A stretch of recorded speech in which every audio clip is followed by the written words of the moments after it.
Bonjour à tous, vous tous qui êtes fidèles à cette émission, le ministre face au peuple. Alors je suis là avec le docteur Adela. Docteur, bonjour. Bonjour frère Sam, ça va? Oui. Alors excusez-nous encore une fois pour le retard parce on s'est déplacé. Là on est à Ottawa dans la région de Népine. Et la famille du frère Roussien qui nous a invités. Et nous sommes vraiment très heureux de... Nous sommes dans son studio. Ouais, nous sommes dans son studio. Parce que le frère Roussien, justement, est musicien. C'est lui, en fait, qui nous accompagne également à l'Assemblée d'Ottawa, n'est-ce pas? Non, présentement, là, c'est lui qui est le clavériste de l'église, le clavériste principal. Surtout que le frère Josué Bassakanya, ça fait longtemps qu'il nous a fouillé. Donc, c'est le frère Roussien, maintenant, qui s'occupe de tout ce qui est musique, quoi, c'est ça. Il faut signaler également qu'il est musicien, il est compositeur. Oui, bon, le frère Roussien, il est compositeur, donc il est musicien. Donc, d'ailleurs, si vous allez sur YouTube et que vous tapez Roussien, Kunga, vous retrouverez certaines de ces vidéos. Donc, c'est ça, c'est ça. Okay. Alors, nous allons commencer l'émission aujourd'hui. Ça sera un petit peu différent, la formule sera un petit peu différente. C'est vrai qu'on a un thème, mais on va surtout... le thème, en fait, c'est que il y a des conditions pires que la mort. Ne prenez pas ça au pied de la lettre. En fait, on va plutôt, surtout, poser quelques questions essentielles sur la vie et la mort. Et ensuite, on va examiner certains versets, les versets les plus populaires chez les chrétiens. Parce qu'on a souvent eu l'habitude qu'il y a des chrétiens qui récitent des versets sans vraiment en connaître le sens profond.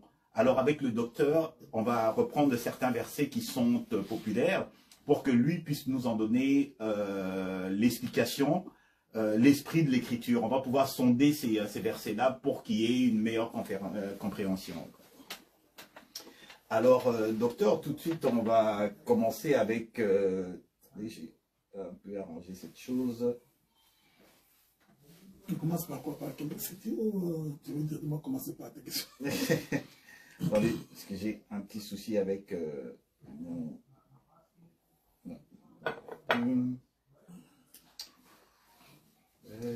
bon, ok, je vais simplement... Ah, voilà, ça y est. Alors, on va d'abord commencer par la vie. D'accord, on va un peu parler de la vie comme telle. Et ma première question, docteur, ça va peut-être vous sembler un petit peu bizarre comme question. Ok, en passant, si vous avez le sentiment que le son n'est pas très élevé, il faut nous faire signe. Parce que quelquefois, on a quelques petits problèmes au niveau de la technique. Et les gens nous disent que soit que nous ne parlons pas assez fort ou que le son n'est pas vraiment adapté. Alors n'hésitez surtout pas dans vos commentaires de nous en faire part. Alors ma première question, docteur, ça serait pourquoi nous sommes sur la Terre? Parce qu'on est venu de l'éternité, on effectue un séjour sur Terre, puis on retourne dans l'éternité. Mais alors, pourquoi, dans quel but en fait? Pourquoi Dieu a-t-il... Oui? Je pensais qu'on commencerait par Québec City, non? Oui, ça va venir. Ah, ça va venir. À la fin, écoute, lors des annonces, on va pouvoir... à moins que vous préférez qu'on commence avec... ouais, mais parce qu'avec toi, tout est possible. Tu peux oublier, quoi. Ah oui, c'est vrai. Oui, parce que ça, c'est quand même important. Effectivement, docteur, un petit mot de l'annonce qu'on avait faite la dernière fois sur la ville de Québec. Oui, bon, j'ai voulu quand même que nous puissions préciser la chose déjà là quand nous commençons. Donc, comme vous le savez, nous avons la première assemblée de saints à Ottawa. Et il y a quelques années, nous avions donc commencé la deuxième assemblée à Montréal. Et d'ici, comme j'avais dit, 3 semaines, nous allons donc commencer la troisième assemblée dans la ville de Québec City. Donc, je voudrais ici informer les bien-aimés frères et sœurs, vous tous qui habitez Québec City et les contrées avoisinantes, donc Trois-Rivières et les villes les plus proches, que le 14 octobre, donc c'est un samedi, de 14h30 à 18h30. Nous serons donc à Québec City pour commencer la 3e assemblée. Donc ça va être notre 3e assemblée à Québec City. Et voulez-vous faire mention de cela dans vos prières, nous recommander également entre les mains de Dieu pour que la chose puisse réussir. Donc j'invite les bien-aimés frères et sœurs, vous tous qui habitez Québec City et les villes avoisinantes, nous avons rendez-vous le samedi 14 octobre de 14h30 à 18h30. Nous serons donc à Québec City. Et je crois que comme on dit, les affiches, les annonces vont être distribuées d'ici une dizaine de jours. Vous allez ainsi retrouver l'adresse. Donc, joignez-vous à nous pour que nous puissions bénir les noms du Seigneur ces jours-là. Voilà un peu, donc c'était un communiqué que je voulais faire passer. Une question subsidiaire, est-ce que ça sera, une fois que vous avez commencé, une fois qu'on commence le samedi, est-ce que ça sera tous les samedis ou bien ça sera, dans un premier temps, l'horaire sera différent? Nous allons d'abord discuter avec les frères et les sœurs qui sont à Québec City. Nous allons discuter ensemble pour voir de quelle manière on doit fonctionner. D'autant plus que vous savez que de Gatineau à Québec City, c'est 4h30 en voiture. Ok? Donc nous allons ensemble décider avec les frères ensemble pour essayer de voir de quelle manière, pour un premier temps, nous allons fonctionner. D'autant plus que nous allons, d'ici 2 mois, entrer dans la saison hivernale. Donc il va faire extrêmement froid. Nous examinerons. Mais déjà, il y aura une première réunion le 14 octobre. Et si le Seigneur nous prête vie, à l'issue de cette rencontre-là, nous allons définir ensemble quels seront les prochains jours de nos réunions et de quelle manière on va devoir fonctionner. Voilà, c'est ça. D'accord. Bon, je présume que, bon, dans un premier temps, est-ce que c'est vous qui allez être le prédicateur ou bien les différents ministres de nos assemblées vont se relayer? Non, ou bien c'est à définir? Non, je crois que pour l'instant, les ministres et les serviteurs qui sont à Ottawa, ils ont du travail à faire. Ceux qui sont à Montréal, ils ont également du travail à faire. Donc, pour l'instant, à Québec City, je m'arrangerai d'abord, dans un premier temps, que j'y sois. Question de pouvoir poser les bases. Okay? Et je crois que par la suite, nous allons commencer à faire une rotation. Nous allons nous relayer les uns après les autres à Québec City. C'est comme je disais, Québec City, il faut que les frères et les sœurs qui nous suivent puissent comprendre que nous voulons faire quelque chose qui ne soit qu'en français qu'en anglais. Okay? Donc, c'est un peu la vision que nous avons. Nous allons donc exclure toutes les chansons qui proviendraient de nos langues d'origine, c'est-à-dire que pas de chansons en lingala, pas de chansons en swahili, en Congo, en wolof ou en je ne sais pas moi quoi. Pas d'interprétation en lingala non plus. Non plus, nous voulons vraiment que cela soit français et anglais. Parce que l'objectif poursuivi ici, c'est d'aller trouver les natifs, que les Québécois des souches puissent également croire à cet évangile. Je crois que le temps est arrivé. Nous recommandons ça entre les mains du Seigneur pour que Dieu puisse nous diriger. Voilà un peu quoi. D'accord, alors bon, une fois que ça sera lancé, ou bien s'il y a des annonces qui vont suivre, on le fera prochainement. Alors. Ok, docteur, donc ma première question sur la vie, je vais essayer de la personnaliser. Le docteur Adeda provient de l'éternité, envoyé sur Terre pour une mission bien spécifique. Une fois que sa mission est terminée, il retourne à l'éternité. Okay. D'accord ? Auprès de son Créateur. En fait, la question se pose, parce qu'il y a beaucoup de gens qui se posent cette question, le sens de la vie. Pourquoi sommes-nous sur Terre? Est-ce que il est difficile pour quelqu'un de savoir quel est le but pour lequel il a été envoyé sur Terre? Parce qu'on a vu qu'il y a des gens, souvent, il y a des personnes qui se suicident parce que, bon, ils ont l'impression que la vie n'a aucun sens. Alors, docteur, quelle est la raison pour laquelle Dieu nous envoie sur Terre? docteur.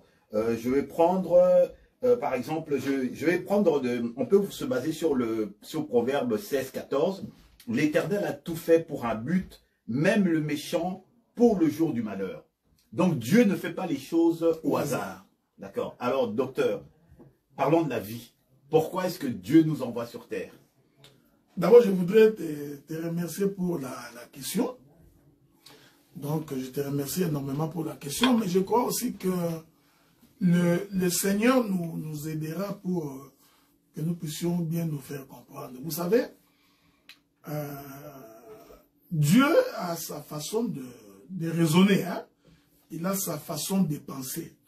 Il dit dans les livres d'Ésaïe que de la même manière que le ciel est éloigné de la terre, ainsi mes pensées sont éloignées de vos pensées. Et l'Éternel dit que vos voix ne sont pas mes voix, vos pensées ne sont pas mes pensées. Donc, l'Éternel Dieu a sa manière de voir les choses. Alors, il faudrait d'abord commencer par dire, je crois que c'est le livre de Job qui donne cette définition-là, que le Seigneur nous a envoyés sur la terre pour témoigner de ses bienfaits. Donc, nous sommes venus sur la terre pour servir des témoins de ce que Dieu, de ce qu'il est, de ce qu'il voudrait faire. Donc, la raison pour laquelle l'homme est de passage sur la terre, c'est juste pour dire à la terre qu'il y a une éternité et que nous sommes les témoins de cette éternité. Vous savez, des fois, c'est difficile à comprendre pour beaucoup de gens. C'est pourquoi ta question-là, quoique un peu philosophique, mais renferme toute la quintessence de le pourquoi Dieu existe. Le pourquoi Dieu existe. C'est-à-dire que Dieu, dans son bon vouloir, il a d'abord décidé de créer le monde. C'était son propre bon vouloir. Il est donc sorti de l'éternité, il entre dans l'état. Dieu décide, bien, je vais créer le monde. Et il crée le monde avec tout ce qui s'y trouve. Et en dernier lieu, il vient, il prend l'homme, il les place dans les jardins. Considérons que placer l'homme dans les jardins, c'est envoyer l'homme sur la terre. C'est pourquoi vous allez constater que l'homme et la femme constituent les dernières créatures de Dieu. Il avait d'abord tout créé pour l'homme. Ensuite, il vient créer l'homme en dernier. Il prend l'homme, il le place dans les jardins. Une fois qu'il les place dans les jardins, je suis désolé de dire ça pour beaucoup de gens, Dieu dit à l'homme que j'y ai placé l'arbre de la connaissance du bien et du mal. Et il dit à l'homme de ne pas manger cet arbre-là, le fruit de cet arbre, et que le jour où tu en mangeras, tu mourras. Donc, la venue de l'homme sur la terre, c'est juste pour témoigner de la grandeur de Dieu, pour considérer qu'il est puissant, qu'il est fort. C'est-à-dire, Dieu nous a envoyés sur la terre pour que nous contemplions ces merveilles. C'est-à-dire, il a créé les animaux, il a créé les oiseaux, il a créé les cours d'eau, il a créé le monde avec tout ce qui s'y trouve. Il vient créer l'homme en dernier pour que l'homme contemple les merveilles de Dieu. Donc, c'est la raison pour laquelle nous sommes sur la terre. Nous sommes sur la terre pour témoigner, contempler de combien Dieu est grand, de combien il est merveilleux. Docteur, vous êtes ministre de la parole, d'accord? Okay. Quel est le rapport avec la contemplation des merveilles du Seigneur? C'est-à-dire que vous avez quand même une mission spécifique sur terre. Non, mais la question c'est que si nous voulons parler de la mission, je pense que chacun de nous devrait savoir la mission pour laquelle Dieu l'a envoyé sur la terre. Mais ici, j'ai d'abord pris de façon globale, de façon générale. Dieu a placé l'homme sur la terre pour que l'homme contemple combien Dieu est grand. Ok, ça c'était le but premier. C'est le but premier. Donc quand tu vois les montagnes, tu vois les oiseaux, tu vois les animaux, tu vois l'univers avec tout ce qui s'y trouve, tu réalises qu'il y a un Dieu derrière ça, qu'il y a un créateur, qu'il y a une force supérieure. C'était ça l'objectif de Dieu. Ok. Maintenant, donc c'est le péché, en fait, l'entrée du péché qui a traversé un peu la mission de l'homme sur terre. Mais oui, c'est-à-dire que l'homme en péchant s'est éloigné de Dieu. Donc il s'est éloigné de l'objectif que Dieu lui avait assigné. La Bible le dit, hein? Il dit Dieu plaça l'homme dans les jardins pour que l'homme cultive le sol, Ok, donc il cultive la terre. Ici, je n'entre pas dans la prophétie. Hein. Je voudrais rester dans l'expression la plus simple. Et ensuite, que l'homme domine, qu'il gère. Ok, mais il va gérer quoi? Il va gérer ce que Dieu a créé. Donc, le souci de Dieu, c'était que l'homme puisse être gestionnaire de ce que Dieu a fait. Que l'homme soit responsable, qu'il domine, qu'il ait de la suprématie sur toute la créature. C'était ça les soucis de Dieu. Voilà pourquoi l'homme, en péchant, il s'est donc éloigné de l'objectif que Dieu lui avait assigné. Il a ainsi perdu son autorité, sa suprématie. Il a perdu sa puissance. Il a perdu sa qualité de gestionnaire par le péché. D'accord. Maintenant, il faut préciser, lorsque nous sortons du jardin, Adam, en sortant du jardin, Adam sort avec toute l'humanité. Ok? Maintenant, lorsque nous entrons dans l'humanité, c'est-à-dire en dehors du jardin, à ce moment-là, il y a d'autres objectifs que le Seigneur va nous assigner. Ok. Parce que dans le jardin, on ne connaissait pas l'âge d'Adam. Ok? Donc, personne d'entre vous ne connaissait l'âge d'Adam dans le jardin. Lorsqu'il est sorti du jardin, c'est alors que la Bible dit Adam, âgé de 130 ans, par exemple, engendra terre. Mais quand Adam et Ève étaient dans le jardin, il n'y a pas d'âge. Est-ce que je ne sais pas si vous me comprenez? On ne connaissait pas non plus l'âge d'Ève. Nous savions au moins qu'Ève était moins âgée qu'Adam parce qu'elle a été formée après Adam. Donc, il y a la raison d'être dans le jardin. Ensuite, il y a la raison d'être en dehors du jardin. D'accord. Voilà, c'est ça. Alors, ma question suivante, donc on va parler un peu de... On va parler de la vie éternelle. Et on va se baser sur 1 Jean 2, 17. Ça dit, le monde passe et sa convoitise aussi, mais celui qui fait la volonté de Dieu demeure éternellement.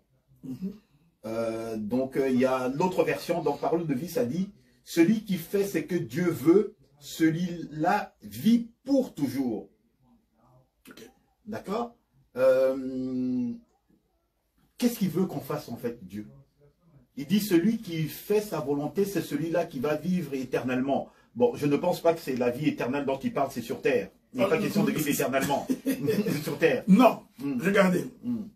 C'est là où nous disons toujours que quand on a l'intelligence de l'écriture, on est capable de bien expliquer les choses de Dieu. Il faut seulement avoir l'intelligence de l'écriture pour bien expliquer ça. Remarquez, je viens de vous dire tantôt là que quand l'homme était dans le jardin, il vivait éternellement. D'accord, il n'y avait pas question de mourir. Donc, il n'y avait pas le temps où Adam naissait.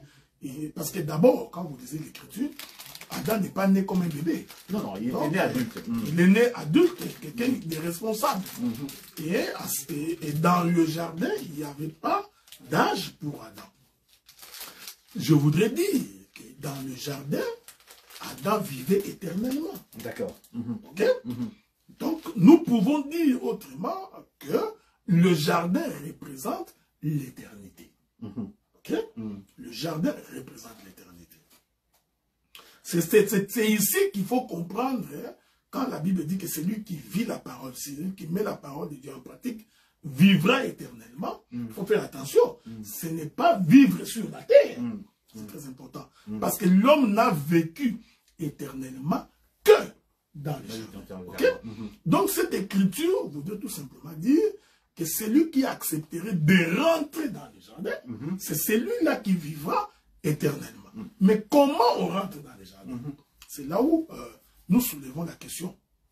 D'ailleurs, de l'eschatologie des Écritures, c'est-à-dire que dès que l'homme sort du jardin, dès que Dieu les chasse du jardin, l'homme devient donc quelque chose d'éphémère. C'est-à-dire, il va mourir, il va disparaître.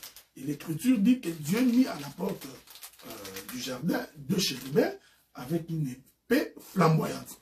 C'est comme ça que nous avions compris que, en réalité, le jardin était une maison. Ok?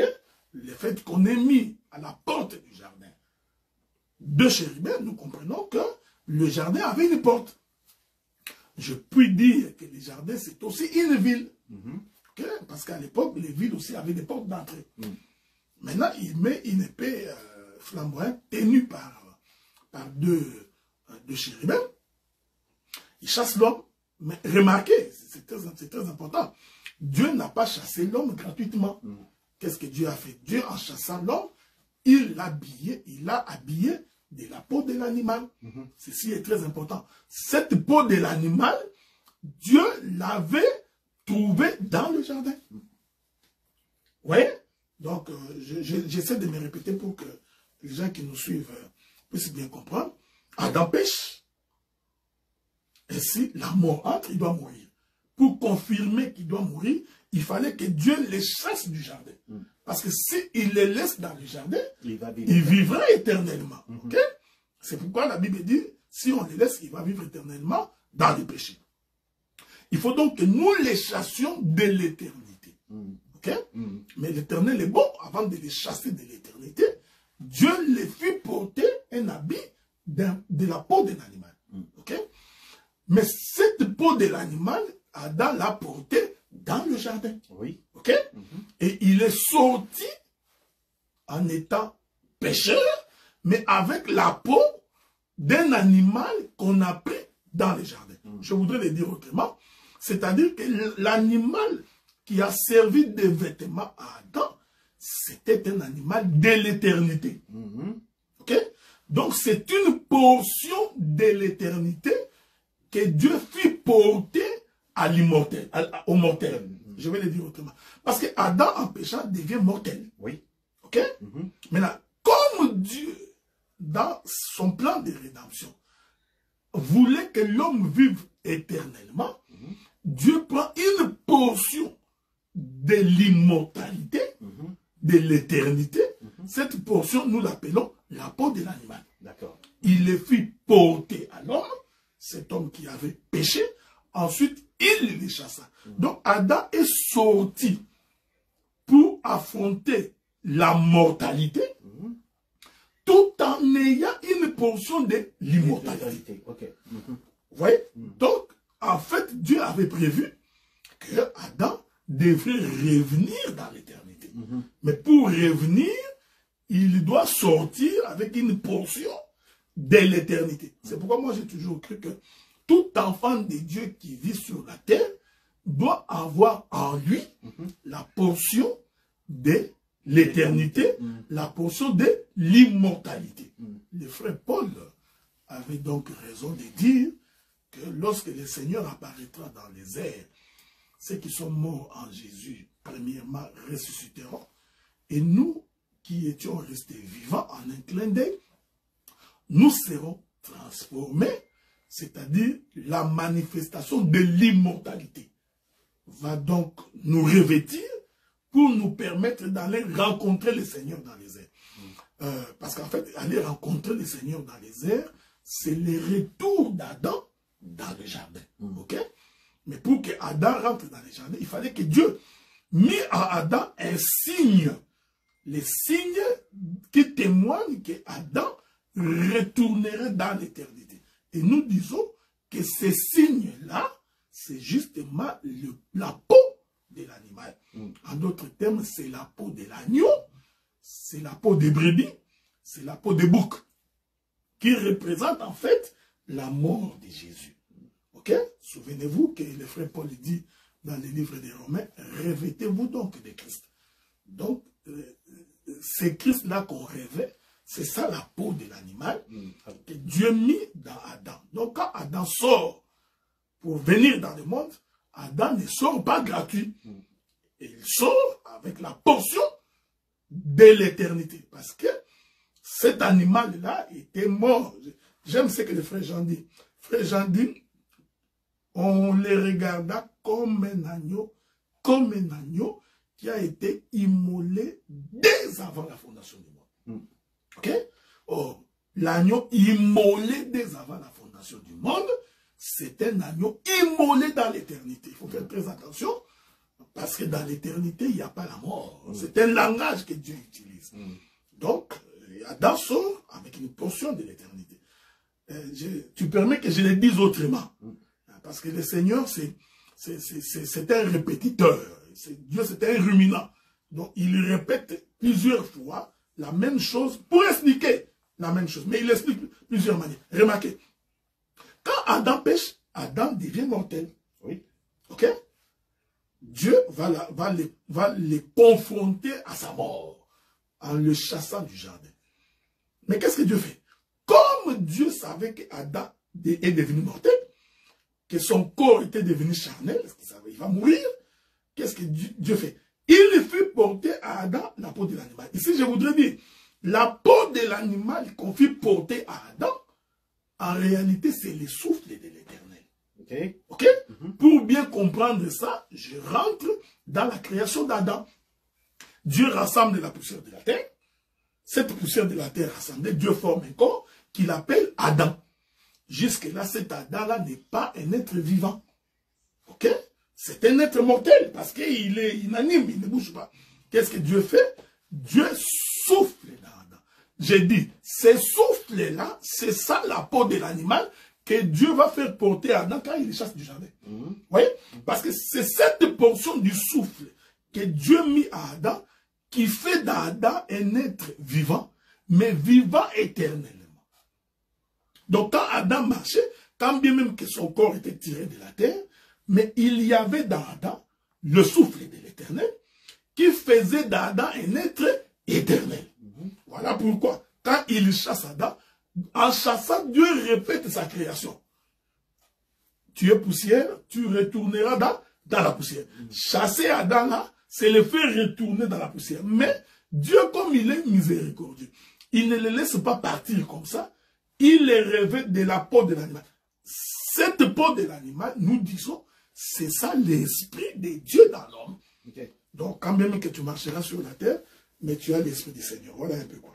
D'accord, c'était très élaboré, docteur.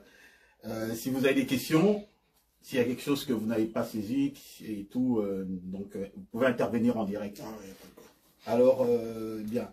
Je vais maintenant, la troisième question, je vais prendre, en fait, je vais mettre face à face quelques versets. Le premier, c'est Apocalypse 22, 19, ça dit, si quelqu'un retranche quelque chose des paroles du livre de cette prophétie, Dieu retranchera sa part de l'arbre de vie et la ville sainte décrit dans ces livres. Exode 32, 33 dit, l'Éternel dit à Moïse, celui qui a péché contre moi, que j'effacerai de mon livre. D'accord? Ésaïe dit, c'est par l'Éternel qu'Israël obtient le salut, un salut éternel. Vous ne serez ni honteux, ni confus, jusque dans l'éternité. D'accord? Okay. Quelqu'un va... Quand il dit que je vais retrancher son nom dans du livre de vie, qu'est-ce qu'il veut dire par là? Parce que tout à l'heure, on a dit que tout enfant de Dieu naît avec une portion de l'éternité. Donc la fameuse peau j'allais dire peau de banane, peau de l'animal que Dieu a fait porter à Adam. Donc il a chassé de cadre protégé des jardins pour qu'il aille confronter donc la mort. En étant un être mortel, mais avec une portion de l'éternité. D'accord? Bien. Qu'est-ce qu'il veut dire par là et tout? Parce que souvent, ça fait débat. Est-ce que retrancher quelqu'un, le nom d'une personne du livre de vie, ça veut dire que, bon, voilà, il perd ses prérogatives de l'éternité? Bon, d'abord, je voudrais te remercier pour cette question-là. Je précise d'abord que c'est comme j'ai toujours dit, hein, la Bible n'est pas donnée à tout le monde. Expliquer les Écritures n'est pas une chose aisée. Tu vois, c'est comme là, hein, il y a des Écritures qui témoignent que Dieu, à cause de ton comportement, à cause de ta manière de vivre, Dieu peut ôter hein, ton nom dans les livres de vie. Alors, je voudrais que les bien-aimés me suivent avec beaucoup d'attention parce que moi, j'ai toujours pensé que quand on n'a pas la révélation de l'Écriture, c'est difficile de saisir ce que Dieu a dit. Parce que la compréhension de la Bible se trouve donc dans la saisie de la révélation de l'Écriture. Je voudrais d'abord dire ceci. Je vais prendre, il y aura beaucoup de choses à dire ici. Je vais d'abord prendre de façon naturelle. Le frère Paul dit, la nature elle-même ne vous enseigne-t-elle pas. Je voudrais donc ici préciser que les fils d'un homme restera fils de cet homme jusqu'à sa mort. Ok. Même si le père le renie. Même si le père le renie, il reste fils de son père. Ceci est très important. Donc, il faudrait considérer que le Fils de Dieu demeure Fils de Dieu pour l'éternité. Voilà pourquoi Adam, comme Fils de Dieu, même quand il a péché, Dieu a prévu le salut pour Adam. Il a prévu un chemin de retour en y mettant la portion de ce que nous avions appelé la peau de l'animal comme signe de son appartenance à Dieu. Ça, c'est un fait. Maintenant, il ne faudrait pas oublier que lorsqu'on lit la Bible dans la dispensation, Dieu établit une différence entre fils de Dieu et enfant de Dieu. Le frère Paul démontre que le fils, c'est celui qui a acquis la maturité, alors que l'enfant, c'est celui qui est esclave. Ok? Donc, il dit, celui qui agit comme un enfant ne diffère en rien en un esclave. Cette différenciation, elle est très importante dans la compréhension des choses de Dieu. C'est ainsi que vous remarquerez, lorsque Dieu choisit Abraham comme notre père dans la foi, dans Abraham, Dieu fait cette séparation entre Isaac, qui est le fils de la promesse, avec Ismaël, qui n'est pas le fils de la promesse. Et le Seigneur dit, le fils de la promesse ne peut pas hériter avec le fils de l'esclave. Donc, il identifie que Isaac est le fils de Dieu, Ismaël, c'est le fils de l'esclave. Je n'entre pas dans les détails parce que lorsque nous parlons de l'esclavagisme, nous parlons du péché. D'accord. Souvenez-vous que le Seigneur dit aux Juifs, vous connaîtrez la vérité vous affranchira. Et les autres répondent que nous n'avons pas besoin de ça parce que nous ne sommes pas esclaves de quelqu'un. Okay? Alors que Jésus leur disait, tant que vous êtes sous le péché, vous êtes des esclaves. Okay? Mais ils n'ont pas compris ce que le Seigneur disait. Donc Dieu fait cette différence. Je viens là-bas pour expliquer ces notions-là. Dieu fait cette différenciation-là entre les fils et l'enfant. C'est-à-dire les fils de la promesse et ceux qui n'ont pas reçu la promesse. Quand bien même qu'ils sont nés dans la même maison. Il va les répéter avec Isaac. Isaac donne naissance à Jacob et à Ésaü. Okay? Dieu choisit Jacob comme les fils de la promesse, mais pas Ésaü. Mais pourtant, ils sont nés dans la même maison. Cette chose est importante. Le Seigneur Jésus-Christ vient, il choisit les disciples, mais parmi les disciples, il choisit Judas l'Iscariote, qu'il appelle le fils de la perdition. D'accord. Maintenant, je rentre dans la création d'Adam, pour que les choses se comprennent très bien.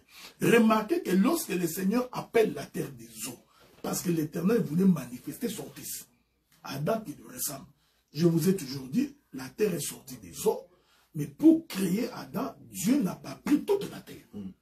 Il va donc prendre une portion de la terre qui va représenter Adam, et l'autre portion, il va la laisser.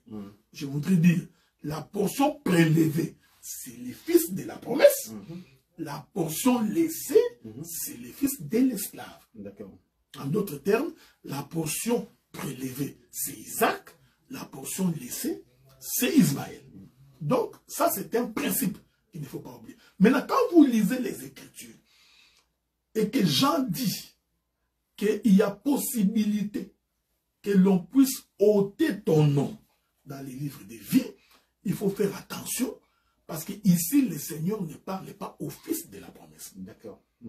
Dans le langage de Dieu, l'Éternel est en train de parler des esclaves, des fils de l'esclave, c'est-à-dire de ceux qui ne vont pas hériter le royaume. Ok? C'est à eux. Je voudrais ici donner ils ne vont pas hériter de le royaume. Alors pourquoi est-ce qu'il y a encore parlé de ôter leur nom? Parce que de toute façon, ils ne vont pas hériter le royaume. Oui. Donc leur nom n'est pas inscrit. Non, mais dans tous les cas, lorsqu'on voudrait citer les enfants d'Abraham, on citera Ismaël. Bien sûr. Ok? Mais alors que dans la pensée profonde, prophétique de l'Écriture, quand Dieu parle des les enfants d'Abraham, il dit, donne-moi ton fils, ton unique. Alors qu'en réalité, Abraham n'avait pas un fils unique. Ouais, donc il y avait aussi Ismaël dans cette maison-là. Et puis quand vous regardez, vous lisez votre Bible, vous voyez que même Dieu a dit qu'Ismaël sera puissant.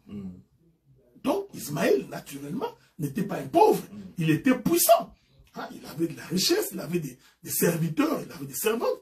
Donc ce n'était pas un homme pauvre. Mais c'est là où nous disons qu'il faut faire attention quand vous voulez définir la bénédiction de Dieu. Donc nous ne la définissons pas par les biens matériels. Ce n'est pas parce que tu as vu Bill Gates avec beaucoup d'argent, tu commences à l'envier et tu dis c'est ça la bénédiction. Nous n'avons pas cette définition-là. Parce que Ismaël, naturellement, avait beaucoup d'argent. D'ailleurs, les jours où Jacob est en train de revenir pour croiser son frère Ésaü. Parce que lui, Jacob était parti avec la bénédiction, non? Alors, la Bible dit qu'il a divisé sa marche en 3 tranches, en 3 campements. N'entrons pas dans cette définition-là parce que c'est aussi l'image de la résurrection de Christ. Mais au début de sa marche, au fond, il avait mis les biens, les troupeaux, tout ce qu'il avait là, ok? Alors, quand il croise Ésaü, il dit à Ésaü, voilà, j'étais amené, j'étais offert, c'est ça. Ésaü répond à Jacob, il dit non, je n'en ai pas besoin. Parce que j'en ai suffisamment. J'ai des troupeaux, j'ai tout. J'ai la bénédiction matérielle. Mais cependant, il y a quelque chose d'extraordinaire que Ésaü n'avait pas, que Jacob avait. Cette chose-là, nous disons, c'est la peau de l'animal. C'est cette portion-là que Dieu ne peut donner qu'aux fils qui vont hériter. D'accord. Tu comprends? Donc, c'est pourquoi ce langage-là, quand Dieu dit que ton nom sera ôté, dans la vision prophétique de l'Écriture, c'est une vision prophétique, il faut bien voir les choses, Dieu ne parle pas aux fils de la promesse. Parce que les fils de la promesse, leur nom ne peut pas être ôté. Vous comprenez? Donc Dieu parle à cette portion de terre, que j'appelle moi l'esclave, cette portion de terre-là, dans laquelle Dieu n'a pas mis son esprit. Hein? Donc c'est pourquoi nous avons toujours dit aux gens, quand vous voyez quelqu'un se promener, ce n'est pas le souffle ici qui constitue l'esprit de Dieu. Non. Parce que même celui qui est allé voler cette nuit, qui a tué les gens, il respirait comme toi et moi. Donc Dieu a un autre entendement de son souffle en nous, qui est en réalité le ton du Saint-Esprit, que Dieu ne donne pas à tout le monde. C'est pourquoi nous avons toujours précisé qu'aucun homme ne peut baptiser du Saint-Esprit. J'ai toujours été étonné quand j'entends quelqu'un dire « Je te communique le Saint-Esprit hein, je vais te communiquer l'onction. » J'ai reçu le baptême du Saint-Esprit. Ah ouais, bon, bon, tu peux... quand il y a eu, quand Jésus est parti, il leur a promis le Saint-Esprit, d'abord aux disciples, et puis il y a eu, le Saint-Esprit à un moment donné s'est manifesté. Comment vous appelez ça? Vous appelez ça? Ils n'ont pas été baptisés du Saint-Esprit? Non, je crois au baptême du Saint-Esprit. Donc je crois au baptême. Et n'oubliez pas que c'était pour la première fois que les gens recevaient le Saint-Esprit. Il va de soi que ça ne pouvait que se passer comme ça parce que c'était la première fois. Je voudrais profiter de l'occasion pour dire 2-3 mots ici. Il y a le Saint-Esprit comme personne dans l'homme, qui est Dieu lui-même dans un homme. Mais il y a aussi ce que nous appelons la manifestation de la puissance du Saint-Esprit. Bien, deux choses différentes. Deux choses différentes. Cette manifestation-là devrait être visible. C'est-à-dire que tu rentres dans la salle, tu peux sentir qu'il y a une force surnaturelle maintenant. Cette manifestation de la puissance de Dieu, nous pouvons l'appeler pour qu'elle se manifeste. D'accord. Donc nous pouvons invoquer la manifestation de la puissance du Saint-Esprit. Nous pouvons être réunis avec des gens qui sont possédés. Nous pouvons appeler la puissance du Saint-Esprit pour que, en agissant, que nous découvrions qu'ils sont possédés et qu'ils ne le sont pas. Ouais? Donc, cette prière-là est biblique. Mais ceci est différent du baptême du Saint-Esprit comme sceau, comme un gage du salut. Ça, il n'y a que Dieu qui peut le donner. Donc, ça ne dépend pas de l'homme. Nous avons baptisé beaucoup de gens. Nous avons prié pour que Dieu les baptise du Saint-Esprit. il n'est pas dit que les mêmes jours que nous prions, que tu as reçu le baptême du Saint-Esprit. Non, bien sûr que non. Donc Dieu peut décider de te les donner immédiatement, comme il peut te les donner 5, 6 mois, ou 5 ans, ou 10 ans plus tard. Donc ça reste dans la discrétion de Dieu. Quand bien même que nous appelons les gens pour qu'on prie pour le Saint-Esprit, pour nous, c'est juste accomplir une écriture. D'accord. Mais c'est lui qui donne le Saint-Esprit. C'est lui-même. C'est Dieu lui-même. Donc, c'est un peu ça. C'est un peu ça.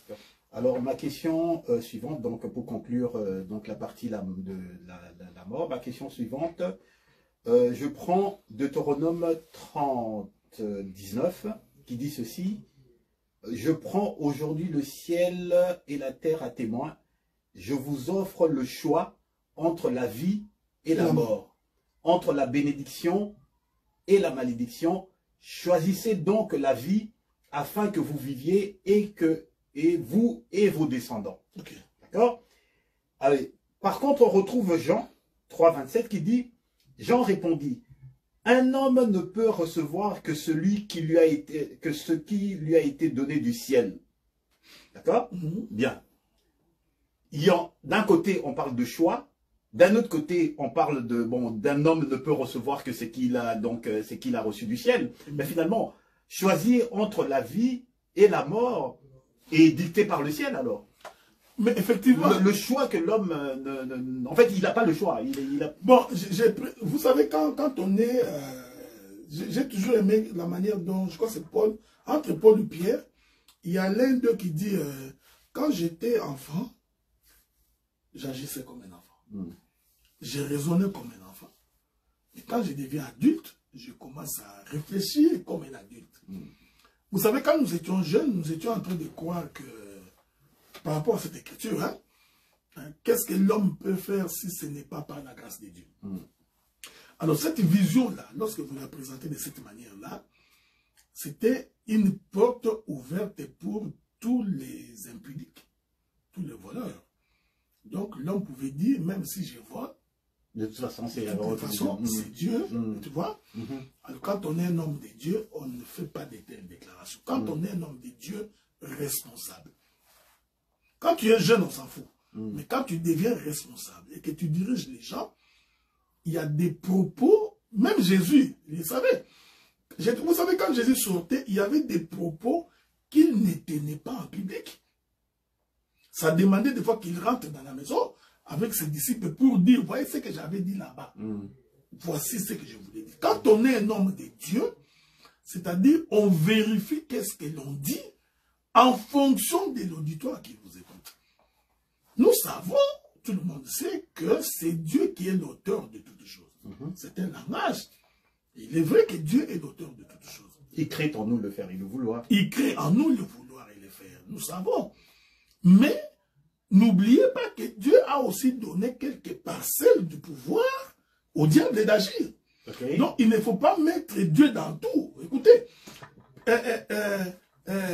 Pilate, il dit à Jésus, il dit, ne sais-tu pas que j'ai le pouvoir de te condamner, comme j'ai le pouvoir de te libérer? Jésus répond, si tu l'as sur moi, c'est parce que Dieu te l'a accordé. Donc, c'est-à-dire qu'il y a des choses qui arrivent, Dieu laisse les diables faire. Donc, à ce moment-là, il ne faudrait pas dire que c'est Dieu qui en est l'auteur. Quelqu'un ne peut pas dire que Dieu est l'auteur du péché. Quand tu pêches, tu ne peux pas dire que Dieu en est l'auteur. Le frère Jacques dit, lorsqu'il vous arrive des péchés, n'allez pas dire que c'est Dieu qui vous a tenté. Vous êtes tenté par votre propre convoitise. C'est lui, pourtant, qui a endurci le cœur de Pharaon. Non, mais il y a des cas d'espèce, Dieu vous le dit. Ici, je suis en train... j'appelle aux gens qui sont responsables. Quand on est responsable, qu'on dirige une église ou qu'on gère un peuple, il faut faire très attention à ce que l'on dit. Donc, si l'homme n'avait pas le choix à faire, alors pourquoi Dieu mettrait devant l'homme la vie et la mort? J'ai dit, Dieu savait que quelque part là, Dieu a mis à l'homme, c'est Dieu, la capacité de choisir. Ok? Donc, mais lorsque nous montons dans la dimension la plus élevée, nous savons que même le choix du bien, c'est Dieu qui l'accorde. Maintenant, le danger, c'est que quand on est en face des des pécheurs attitrés. Pardon, attitrés. Ces gens-là, comme leur cœur est constamment tourné vers le mal, comme ils sont méchants, ils voudraient justifier leur méchanceté par le fait que Dieu est l'auteur de toutes choses. Voilà. Donc, moi, je dis, quand quelqu'un tient un tel langage, c'est un irresponsable. C'est quelqu'un qui ne comprend pas les choses de Dieu. C'est quelqu'un qui ne saisit pas comment l'on dirige une assemblée. Donc, un prédicateur devrait dire au peuple que vivre dans le péché est une mauvaise chose, ça t'amènera en enfer. Il faut que tu abandonnes la vie du péché. Il faut que l'homme lui-même prenne conscience que... Je vais donner un exemple. Vous savez, parce que ce sont des dimensions qu'il faut séparer quand on comprend les choses de Dieu. Tout ce qui nous arrive, ce n'est pas forcément parce que Dieu l'a voulu. Non. Ok? Donc, mes échecs ne peuvent pas être attribués à Dieu. Hein? Et Dieu n'aime pas ça. Dieu aime que chacun de nous prenne conscience des actes qu'il a posés. Je dis bien, quand bien même que nous savons que Dieu est l'auteur de toutes choses. Mais Dieu a donné à l'homme la capacité de prendre conscience. Je prends l'exemple de l'enfant prodigue. Ok? Je ne sais pas s'il y a une question, il n'y a pas de question. Je prends l'exemple de l'enfant prodigue. L'enfant prodigue, quand il est parti dilapider les biens de son père. Mais pour retourner, lui-même d'abord, il s'est dit en lui-même, mais pourquoi je suis en train de souffrir comme ça? Dans la maison de mon père, les gens mangent, ils ont tout. Pourquoi moi je suis en train de... Il prend conscience, il se souvient de son père, il prend la décision de revenir. Ça, c'est l'enseignement. Donc, nous voudrions dire tout simplement que c'est vrai que c'est l'éternel Dieu qui crée en nous le vouloir et le faire. Mais je précise, le vouloir et le faire de Dieu, Dieu ne peut pas créer en toi le vouloir d'aller voler. Parce que c'est contraire à sa nature. Tu comprends ce que je dis? Je vais répéter ça. Ah, j'aime ça quand j'ai reçu la révélation comme ça. Je voudrais dire ceci. Dieu crée en nous le vouloir et le faire. Faites attention. Dieu ne crée pas en nous le vouloir et le faire du péché. Okay. Pourquoi? Parce que le péché n'est pas dans sa nature. Donc Dieu ne peut créer en nous le vouloir et le faire qui est conforme à sa parole. Okay. Donc Dieu nous donnera la capacité de choisir les biens. Il nous donnera la capacité de faire ce qui est juste. Il nous donnera la capacité de vivre selon sa volonté. Parce que cela fait partie de ses prérogatives. Mais Dieu ne nous donnera pas la capacité d'aller prendre la femme de son frère. D'accord. Alors, bon, ben ça conclut la partie de la vie. Parlons maintenant de l'autre partie, de la mort. Romains 5,12, ça dit c'est ainsi que par un seul homme, le péché est entré dans le monde, et par le péché, la mort. Et la mort s'est donc étendue à tous les hommes parce que tous avaient péché. Bon, je pense que vous avez donné une grosse explication tout à l'heure en parlant du jardin. Alors, ma question serait, quel est parce que les gens se posent souvent cette question, quel est le parcours d'un homme qui vient de mourir? C'est-à-dire quoi? Ben, c'est-à-dire que, bon, voilà, écoutez, je meurs, et puis ensuite, voilà. Voilà. Non, mais regardez, il est appartient aux hommes de mourir une seule fois, après quoi vient le jugement. Donc, ceux qui sont morts, ça dépend de quelle mort. Okay? La Bible dit que ceux qui sont morts en Jésus, qui sont morts en Christ, ils se reposent. D'accord. Et l'Écriture dit qu'ils sont dans les lieux du repos, qu'on appelle généralement le sein d'Abraham. Et comme nous sommes dans cette tente, nous n'avons aucune idée de ce que c'est. Ok. Nous savons au moins que ces gens-là qui sont morts, ils sont dans un lieu en train d'attendre le jour de la résurrection. D'accord. Bon, donc il y a une séparation entre ceux qui sont morts en Christ et ceux qui sont morts... oui. Ok, ceux qui sont morts en Christ, ils sont dans le sein d'Abraham. Ouais. Donc, ils ne sont pas au paradis. Non, ils ne sont pas au paradis. Parce que nous croyons que le paradis n'est pas encore ouvert. Ok. Donc, selon la parabole que Dieu a donnée concernant le pauvre Lazare et les jeunes hommes riches, donc ceux qui sont morts en Jésus sont en Dieu, sont dans un lieu de repos. Ok, et ceux qui sont morts, qui ne sont pas dans le Seigneur, ils ne sont pas non plus en enfer. Non, ils sont dans les lieux de tourment. Ok. Ok. Dans les lieux de tourment, c'est-à-dire leur esprit est en train d'être tourmenté. Mais comme je disais, la tente que nous portons, c'est-à-dire les corps que nous portons, a des difficultés pour cerner ce qu'il y a au-delà. Ok? Voilà pourquoi un jour, la Bible dit qu'un homme, il est mort et puis il s'est rendu compte qu'il s'est retrouvé dans les lieux de tourment. Il va donc dire à Lazare, il traînait devant sa porte, il dit, et si on peut demander à Lazare de me donner une goutte d'eau parce qu'il fait très chaud ici. Et l'homme répond, il n'y a pas de lien entre vous et ceux qui sont morts en Jésus. Ensuite, il dit, bon, s'il y a moyen, je pense qu'il disait lui ou Lazare, qu'on les ressuscite pour qu'il aille parler à ses frères, pour que ses frères ne se comportent pas comme lui, de peur qu'il ne se retrouve là où il s'est retrouvé. Alors le Seigneur répond, il dit non, ils ont la loi, ils ont Moïse, ils ont des prophètes. Donc c'est pour dire qu'il n'y a pas de lien entre ceux qui sont morts et ceux qui sont vivants. Nous qui sommes vivants, Dieu a mis les prédicateurs devant nous, qui nous enseignent les choses de Dieu. Nous, il nous reste seulement à croire à cet évangile pour que nous échappions au lieu de tourment. Donc ceux qui sont morts en Jésus, la Bible dit, ils se reposent de leurs œuvres. Donc, quel est le lieu de leur repos? La Bible dit, ils sont dans les seins d'Abraham. Qu'est-ce que c'est les seins d'Abraham? Eh bien, pour l'instant, nous n'avons aucune idée. Jusqu'à ce que nous verrons la chose, alors nous allons contempler. Donc, ceux qui sont morts sans Christ, ils sont dans les lieux de tourment. Donc, leurs esprits ce sont tous les démons qui rentrent dans le corps des gens là, qui vagabondent partout. Ce sont des gens, des méchants qui sont morts. Donc, passer du temps à philosopher là-dessus, c'est vraiment sans intérêt, quoi. Savoir c'est quoi le lieu de tourment, le sein d'Abraham, etc. pendant que nous sommes cités. Non, c'est pourquoi. C'est une perte de temps. C'est une perte de temps parce que tu risques de tomber dans une étude philosophique. La Bible dit, et pendant qu'il est encore temps, quand vous entendez sa voix, n'endurcissez pas votre cœur. Donc, ce que nous demandons aux gens, c'est que pendant que nous prêchons comme ça, essayez de ne pas endurcir votre cœur. Essayez de vous conformer à la parole, essayez de vivre véritablement la parole, donc pour éviter les lieux de tourment. D'accord. La question suivante, elle va vous sembler peut-être un peu bizarre. L'Ecclésiaste dit, les vivants, en effet, savent qu'ils mourront, mais les morts ne savent rien, et il n'y a pour eux plus de salaire, puisque leur mémoire est oubliée. Est-ce qu'un mort, il est conscient d'être mort? Les morts sont conscients d'être morts? Mais je crois que... tu as des questions bizarres. Non, mais je crois que les morts n'ont plus la conscience comme nous. Ok. Ok? Mais ils savent qu'ils sont morts. Ah, mais parce qu'il est devenu quelque chose d'esprit méchant. Donc, ils savent au moins qu'ils ne sont plus sur la terre. D'accord. Ils ne sont pas sur la terre. Il faudrait savoir que les esprits mauvais, ils se nourrissent de la chair. Qu'est-ce qu'on appelle les esprits errants?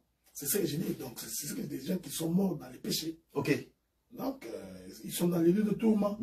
Ils ne savent pas quoi faire parce qu'ils ne se reposent pas. Et ces esprits-là, constamment, ils veulent retourner dans leur corps. Ok. Ils ne peuvent pas retourner parce que le corps a été enterré, détruit. C'est comme ça qu'ils se saisissent des humains. Ok? Parce que quand tu es possédé par l'esprit, en fait, l'esprit vit en toi. Ok. Ouais, il est très content parce qu'il est en train d'utiliser ton corps. C'est pas spécialement, c'est pas principalement, c'est pas toujours les démons qui possèdent, c'est également des esprits, des gens qui sont morts dans le péché. Exactement. Ok, d'accord. Tu comprends ce que j'ai dit? Donc, il y a d'abord une catégorie des anges déchus, qui sont aussi une forme de démons. Donc, mais il y a aussi des méchants qui sont morts dans les péchés, qui sont aussi une forme de démons. Qui viennent nous tourmenter. Qui viennent nous tourmenter de temps en temps. Donc, ça peut aussi arriver. Donc, ce sont ces éléments-là qu'il faudrait considérer. Alors, ces gens-là, ils n'ont plus la conscience comme nous. Hein? C'est pour dire ceci, que ces esprits-là, ces gens qui sont morts, ne peuvent plus prendre conscience qu'ils sont pécheurs pour se repentir. Hein? Donc, ne peuvent avoir conscience que c'est lui qui vit présentement, parce qu'il prend conscience de son état, il décide de prendre le chemin du Seigneur et de vivre avec le Seigneur. Alors que ceux qui sont morts ne peuvent plus, même si vous les prêchez. C'est pourquoi nous avons toujours dit que les gens qui font des messes de requiem, des messes de purgatoire, qui parlent aux morts, ils sont en train de perdre leur temps. L'Écriture les dit, ils n'ont plus conscience. Et par exemple, j'ai vu dernièrement à la télévision, on a fait une messe pour commémorer les 25 années de la mort d'un ancien chef de l'État et tout ça, ça peut être considéré comme des cultes aux morts. C'est culte aux morts. C'est défendu par la Bible, interdit par la Bible. La Bible est interdite. Tu n'invoqueras pas les morts. Donc, tu ne parleras pas aux morts. Il n'y a pas que ça. Moi, j'ai même été étonné parce que mon père est mort. Mon père n'est pas encore mort. C'est un exemple que je donne. Que mon père est mort, même si je l'aimais bien, je ne peux pas lui parler parce qu'il n'a pas conscience. Donc, c'est une perte de temps. Et chaque année, revenir là-dessus, faire une fête. Bon, mais c'est de la poussière qui est retournée poussière. Mais que dire alors des cimetières qui ont été désaffectés? N'est-ce pas qu'on avait enterré les morts? Oui. Alors, on désaffecte, on construit des maisons. Alors, où est-ce que tu vas aller comme mon frère? Tu vas aller où? Parce qu'on a construit. Tu vas aller trouver une maison de quelqu'un qui avait construite. Tu dis, mon père a été enterré ici, je voudrais lui faire un culte. Donc, ça, ce sont des gens qui n'ont pas l'enseignement. Il y a des gens qui sont morts parce qu'il a été mangé par un crocodile. Dis-moi comment tu vas aller faire au cimetière. Parce qu'il n'a pas de corps. Il y a des gens qui sont morts. Il y a eu séisme au Maroc.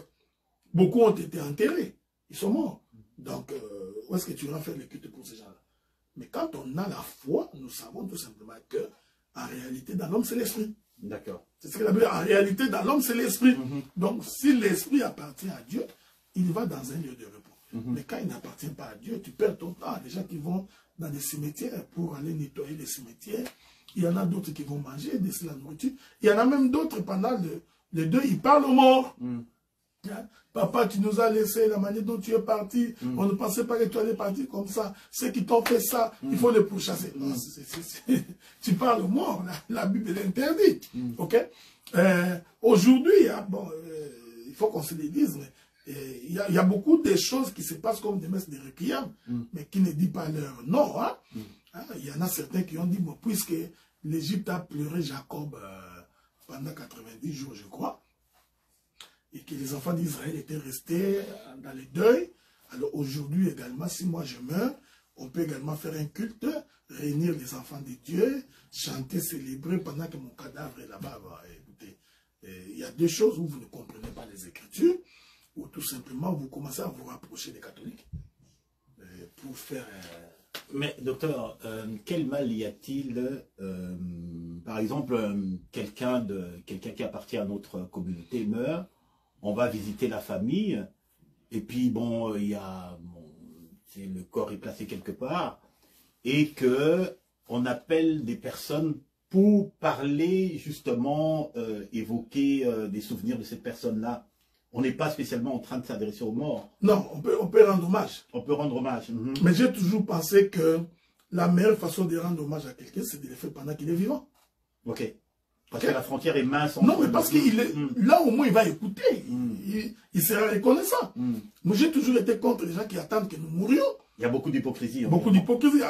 Il y a des gens qui ne nous parlent pas, qui nous haïssent. Mais au jour de notre mort, ils viendront faire des déclarations. Tu vois, le docteur Adela, c'était un homme bien. Voici ce qu'il a fait pour cette communauté, pour l'œuvre de Dieu. C'est du mensonge. De notre vivant, vous ne l'avez jamais dit. Donc, c'est cette hypocrisie-là, je déteste. Ça, c'est un élément. Donc, vous voulez rendre hommage à quelqu'un, faites-le pendant qu'il est vivant. Ce serait la meilleure façon de faire des rendre hommage. Parce que quand vous le faites à sa mort, en fait, il ne comprend rien. Il ne vous écoute même pas. Ça, c'est un élément. Deuxième élément. Pourquoi, quand quelqu'un meurt, il faut qu'on fasse un culte? Pourquoi? Ce sont des questions que je me pose. Hein. Vous allez me supporter. Pourquoi on doit appeler les enfants de Dieu dans une veillée mortuaire et toute la nuit, les chantres sont en train de défiler pour chanter? Est-ce qu'ils pêchent, docteur? Parce que finalement, c'est la question qu'on se pose. Est-ce qu'ils pêchent? C'est la question que je me pose moi aussi. C'est pour éviter les dérapages. Mais en réalité, c'est un culte aux morts. Nous sommes réunis pourquoi? Parce qu'il y a un mort. Oui. Ok? Donc, vous savez, quand l'homme veut justifier quelque chose, il a des formules pour essayer de... Non, nous faisons... on peut faire un deuil. On peut pleurer quelqu'un. On vient, donc les gens pleurent, ils pleurent, ils se consolent mutuellement. Donc, on va voir la personne qui a perdu, on la console. Mais quand on organise comme un culte, je m'excuse beaucoup, on organise pratiquement. Donc, il y a prédication. Quand bien même qu'on dit qu'on ne prêche pas les morts, qu'on prêche ceux qui sont vivants, mais les gens qui sont vivants, prêchez-les dans l'église, dans vos cultes. On prêche cette nuit-là. Le chantre de l'Éternel chante. Je ne sais pas qu'est-ce qu'il chante. Il remercie Dieu parce qu'il est mort. Est-ce que ça va demander qu'on nous réunissons toute la nuit jusqu'au matin? Donc, en fait, c'est le culte rendu. En réalité, c'est un culte rendu aux morts. Ensuite, les matins, ils vont demander, bon, tous ceux qui n'ont pas encore vu les cadavres, les morts, vous pouvez aller faire un tour tout autour du cadavre. Mais honnêtement, mais c'est cet homme-là qui vient de mourir, on était avec lui tous les jours. On mangeait. Pourquoi devrions-nous encore faire un tour tout autour de son cadavre? Nous allons regarder quoi? En réalité, c'est un culte mort. Je pense que les gens ont besoin d'être enseignés là-dessus. Et donc, bon, de toute façon, vous êtes blindés contre les critiques. Non, mais moi, ce que moi je voudrais dire, c'est que ce que j'ai dit, je ne dis pas que c'est un argument d'autorité. Je peux me tromper. Mais si l'on examine très, très bien, je vais donner un exemple. Est-ce que tu peux aller regarder un mort, même dans une église comme ils le font là, avec ton chapeau sur la tête? Il y en a certains qui vont trouver que non, il faut que tu enlèves ton chapeau. Mais c'est un culte mort. Non, je peux aller avec mon chapeau, ma paire de lunettes, fumer. Je n'ai pas péché. Mais tu verras, tu vois, c'est un peu du catholicisme atténué. Donc, vous n'êtes pas différent des catholiques. Donc, j'ai vu quelqu'un, un pasteur, que l'on respecte beaucoup, plus âgé que nous, qui a demandé à un frère, pendant qu'il passait devant un cadavre, d'enlever son chapeau. Pourquoi? Mais c'est un culte mort, parce qu'il trouve que c'est irrespectueux. Mais ça, c'est le corps là qui est là, c'est de la poussière. Qu'est-ce que nous allons regarder? Vous voyez à peu près. Donc, c'est ce que je voudrais dire. Il faut juste faire attention, parce que nous risquons de commencer à faire des messes de requiem, et puis on se cache derrière que nous sommes en train de pleurer notre frère. D'accord, la frontière est mince, effectivement, docteur. Donc, ceci conclut justement la série sur la vie et la mort. Et donc, je reviens au titre que j'avais donc au thème de l'émission. C'est il y a des conditions où il y a des conditions pires que la mort. Effectivement. Donc, est-ce que vous êtes d'accord avec ça? On regarde ce qu'on a dit ici, parce que quelqu'un il est en vie, il est mort, il n'est pas dans le Seigneur, il est dans un lieu de tourment. D'accord. Ça, c'est pas une bonne condition. Donc, il existe des conditions pires que la mort, n'est-ce pas, docteur? Non, je refuse que tu me fasses affirmer quelque chose. Qu'en pensez-vous? Comment le direz-vous? Non, mais regardez, si on regarde la manière des hommes, quelqu'un qui souffrirait d'une maladie pendant plusieurs années, avec des douleurs atroces, il va trouver que ça aurait été encore mieux qu'il meure. C'est une délivrance pour lui. C'est une délivrance pour lui. Mais en fait, la maladie qu'elle est en train de souffrir là est la conséquence du péché, lequel péché conduit à la mort. D'accord. Alors, si nous voulons rester conformes à la pensée de l'Écriture, la mort est la condition la plus difficile. D'accord. Parce que la Bible dit que c'est le dernier ennemi que Christ a vaincu. Donc, on devrait plutôt avoir beaucoup plus peur de la mort que des autres conditions. D'accord. Alors, on va continuer maintenant. Donc, la deuxième partie, c'est les versets, les fameux versets. J'en ai pris une dizaine. J'essaie de plus ou moins les classer. Ça, c'est les versets les plus courants. D'accord? Les plus populaires. Alors, le premier, c'est Jean 3, 16. D'accord? Et je m'en doutais. Oui. Car Dieu a tant aimé le monde qu'il a donné son Fils unique afin que quiconque croise en lui ne périsse point, mais qu'il ait la vie éternelle. Commentaire, docteur. Quel est votre commentaire? Dieu a tant aimé le monde, il a donné son Fils unique afin que quiconque croit en lui ne périsse point et qu'il ait la vie éternelle. Mais là encore, il faudrait qu'on définisse qu'est-ce que c'est le monde, parce que la Bible dit que n'aimez pas le monde, mais les choses qui s'y trouvent. Alors, de quel monde le Seigneur parle quand il dit que car Dieu a tant aimé le monde? Alors, nous croyons que le monde que Dieu aime, c'est son Fils. D'accord. Il dit dans les livres des gens toujours, et dans le livre de Matthieu, celui-ci est mon Fils bien aimé, en qui j'ai mis tout mon amour. Donc tout l'amour de Dieu se trouve dans le Fils. Lorsque le Seigneur Jésus-Christ se transfigure sur la montagne qu'on appelle la montagne de transfiguration, la Bible dit lorsque la nuée les a enveloppés, une voix se fit entendre. Celui-ci est mon fils bien-aimé à qui j'ai mis toute mon affection. Écoutez-le. Donc celui que Dieu aime, c'est d'abord Jésus-Christ qui est son fils. C'est lui, le véritable monde de Dieu.